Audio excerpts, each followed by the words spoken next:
Hi everybody, I'm Bill Sanders and this is WatchArtSci, the art and science of watch collection. Starting off with the watch of the week, there's a sort of a funny kind of connection there. As you can see at the bottom it says Zenith, and then this is a face of a new Zenith watch, which is the watch of the week, and talk about that in a second. But somebody, I think it was Art, had posted this up, the Zenith radio ad from, gee whiz, it's pretty old, from the 20s or even 1920s or even earlier than that. And so I thought, well, I'll see what it looks like with that. Thought it was cool. So that's why that's there. Okay, I have a lot to do today, so let's start off. First of all, next week is when we have the state of the collection and we have the watch giveaway. Those who have sent in their collection for review, whether it's been reviewed or not yet, are eligible to win a free watch. And this time we have 3 watches that you can choose from. In the past we've had 1 watch and whoever wins it. This time we have 3 though, and so the winner gets to choose one. Now you say, well, why don't you give all 3 of them away? I will eventually, but not all at once. Okay, so let's take a look at the watch of the week, and it's owned by James Reason.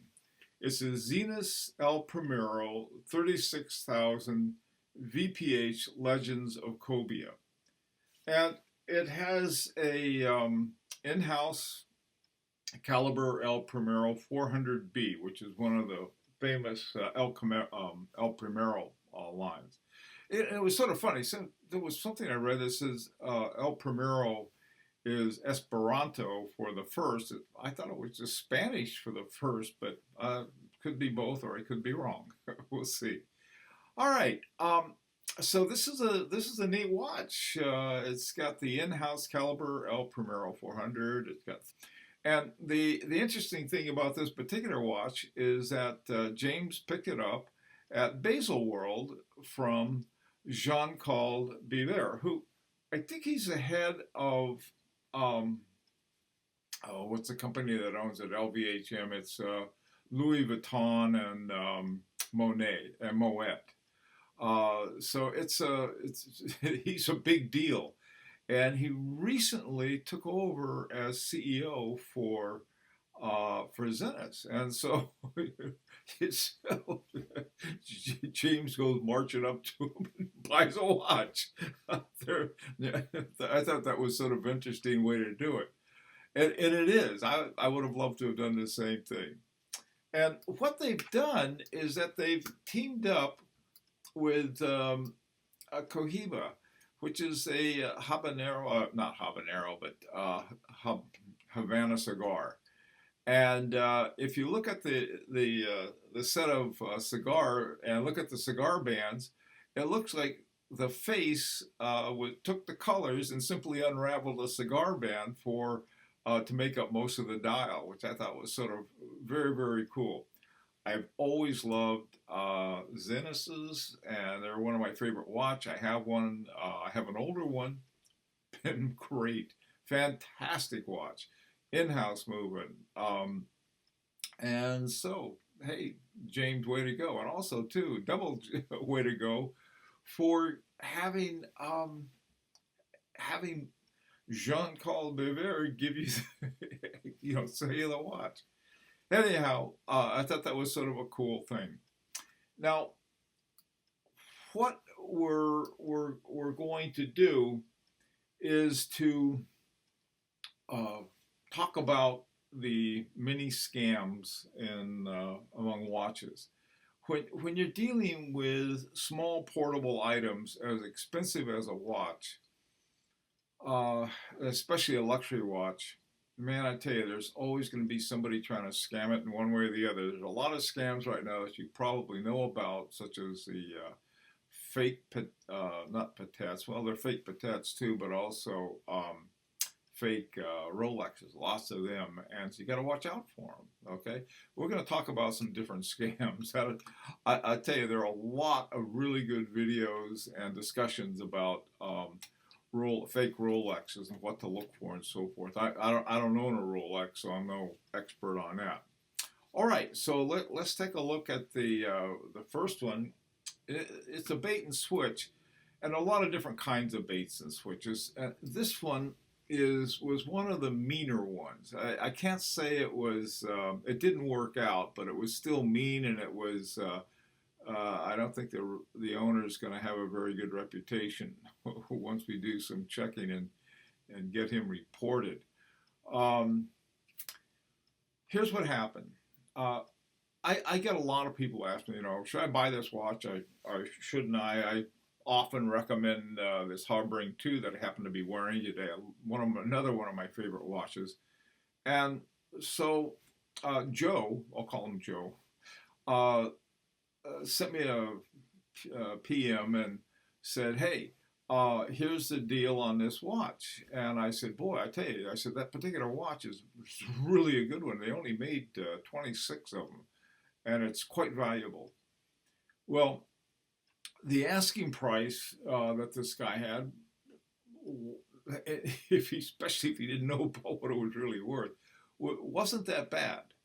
I think it was like 33,000 euros, something like that. And so, okay, well, that's a lot. So I'm going to try to see if I can negotiate with it. I said, it's always a good idea. So he negotiated I think it was 27,000 euro, and got back to me. He said, what do you think about that deal? I said, sounds like a very good deal to me. It's something I'd certainly go for. And so then he gets back and says, well, they will not ship it to out of in the country. I mean, I forgot which one Joe's in. It could be some European country, or maybe the guy just didn't want to ship it out of Spain.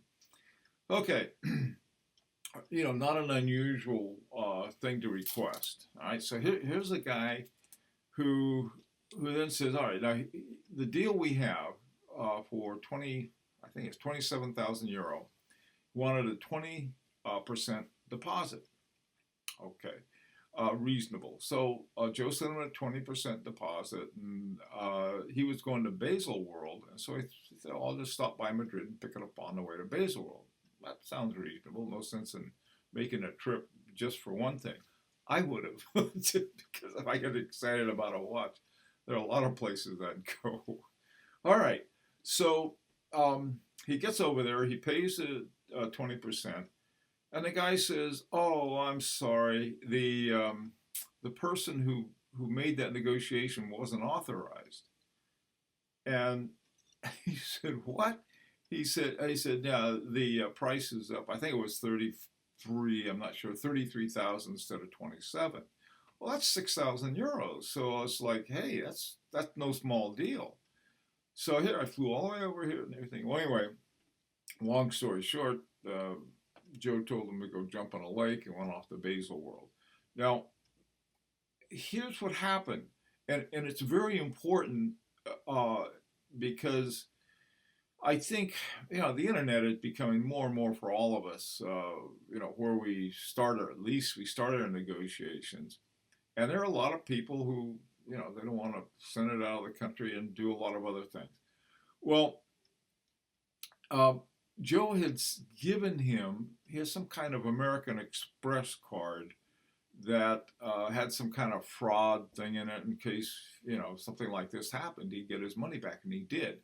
So this is something I would definitely look into, the American Express cards that they have available for this kind of thing if you're going to be doing these kinds of negotiations. Now, I got to tell you, Joe told me, he gave him a piece of his mind. These slime balls, they don't care. I mean, you can't shame them. Anyway, so that's one type of bait and switch. There are all kinds of other bait and switches. They'll have a picture of one watch and send you the other one. and they're also just bad deals. And one of the things that's extremely important for you as a collector is to learn. Learn the more you learn about watches, the less likely you're going to be stepping into a bear trap. That's not always true, but generally it is. Okay, the next scam is one that I just read about, and it has to do with bad checks. Now you think, oh yeah, what's new about bad checks? Because they're bad transfers is what they are. Here's the way it works. This happened in China, in Hong Kong, I think. There was this couple of guys going around scamming everybody, and basically what they do, they'd find somebody who was trying to sell their watch, and they'd find a watch they like and say, hey, listen, we're on our way back to Shanghai or Timbuktu, and so would you mind meeting us in some kind of place downtown, like a public place, like a mall or something like that?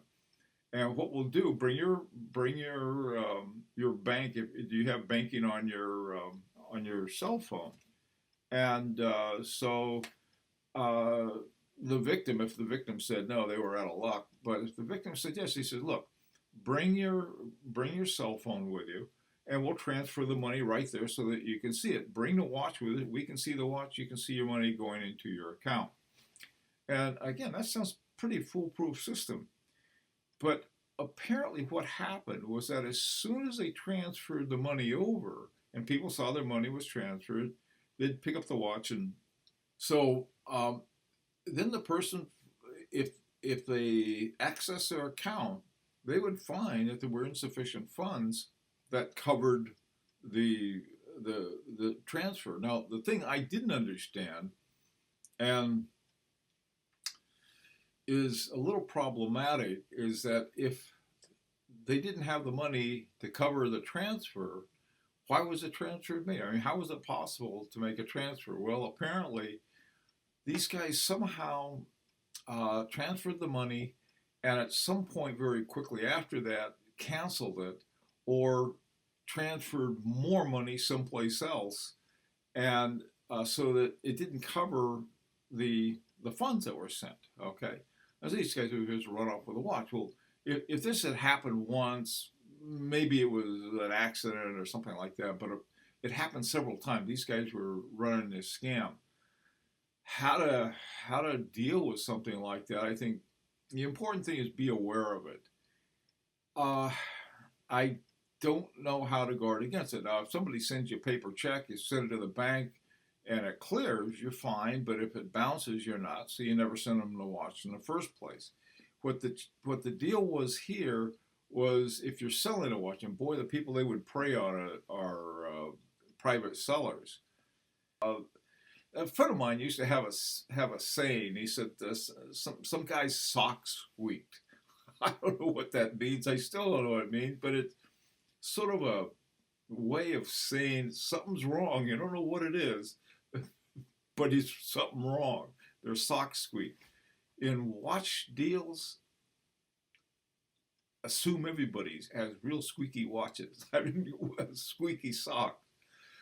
Okay, the final one we're going to take a look at today is this one is, in fact, I recently got a note from Chrono 24 about this. Every now and then, I'll send in an inquiry about a watch. And so, when they find out about it. And the it turns out that the watch isn't available. I mean, it's not in our, it's gone now, or something to that effect. And I figure, heck, these, Chrono 24 and these other ones, the internet goes out to billions of people. So I'm never too surprised when a watch for sale is no longer available. So but I didn't think that it was part, and this is, I suppose, a not available thing, is part of a scam, a bait and switch kind of thing, that, oh, hey, it's not available. Here we got one you might like. Uh, that's usually what happens. Oh no, is there anything else you're looking for? They just want to get a contact with you. Now, sometimes I've seen watches up for sale way after I have found that they're no longer available. In fact, let me tell you this one I had. I was negotiating with a guy. We were on the phone going back and forth. And I mean, we were down, it was like a fairly expensive watch too. And we finally got to a point where we agreed on the price. Everything was hunky-dory. I said, okay, I'll do it. And then the guy gets back to me and he says, oh, I'm sorry, it's not available anymore. And I looked at that watch weeks and months later, and it wasn't available. In this case, I don't think that the particular dealer I was talking to, or at least even really realized what it was. But that's one thing you have to watch out for. If something you want is not available, wait until you find one that is, because it may not be a type of bait and switch, but apparently it's so common that there's some concerns by the Chrono 24. Okay, those are just 3 of the many, many scams there are.